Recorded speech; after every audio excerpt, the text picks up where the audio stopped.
Asus Zenbook 13, 2021, Review.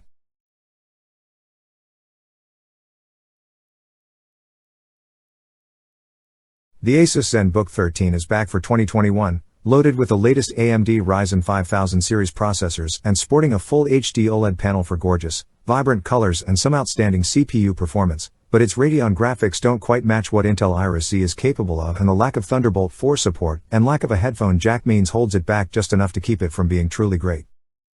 In terms of performance, the AMD Ryzen 5000 series CPUs are some of the best multitasking CPUs around, making light work of schoolwork, work, or just loading up on lots of Google Chrome tabs. Having 16GB RAM definitely helps as well. The Zenbook 13 stumbles a bit though when it comes to its GPU performance, where the AMD Radeon graphics are definitely capable, but lag behind Intel's competing Iris Z integrated graphics.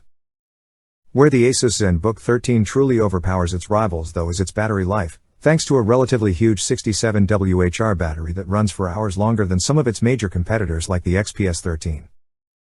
Still, there are some downsides to the Zenbook 13 that can't go unnoticed, like its lack of Thunderbolt 4 support or the lack of a 3.5mm headphone jack, forcing you to use one of its few USB slots to connect a headset or to connect through Bluetooth.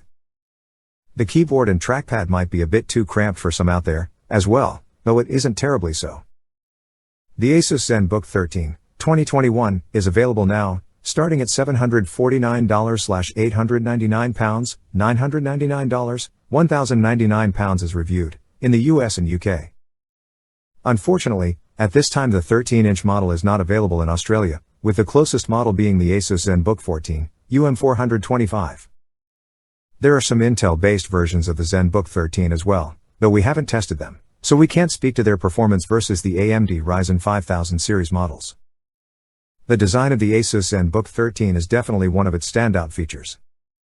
At just 0.55 inches thin, 13.9mm, and 2.51 pounds, 1.14 kilograms, this is a seriously lightweight ultrabook. The aluminum chassis has a sleek brushed metal design on the lid radiating out from the Asus logo stamped off-center on the front. It's not an art piece by any means, but it's not the kind of thing that you'll be embarrassed to whip out in public. The edge-to-edge keyboard was comfortable enough for us, but we type for a living. We can definitely see how some might find the key layout too cramped, and the trackpad is definitely not as responsive or comfortable as you'll find on the XPS 13. When it comes to ports, there are two USB Type-C ports, a USB Type-A, an HDMI 2.0 output port, and a microSD slot. You might notice the absence of a headphone jack, which honestly we'd have preferred to see in exchange for a microSD card slot. Especially because the speakers are down-firing. That means that resting the Zenbook 13 on anything other than a hard, flat surface risks muffling the sound. They aren't the worst laptop speakers we've ever heard, though, given their configuration. During our HD movie test, the speakers alone at 50% volume managed to fill a small studio apartment pretty well. The performance of the Asus Zenbook 13 is something of a mixed bag. On the one hand, its CPU performance simply blows away competing Intel Core i7 chips like the i7-1165G7 in multi-core performance, though it lags behind in terms of single-core performance.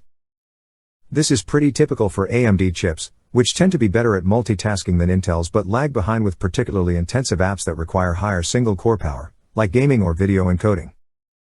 Fortunately, you probably aren't likely to do much of the latter on an ultrabook like the Zenbook 13, so the multi-core performance is definitely more relevant for general use and productivity work.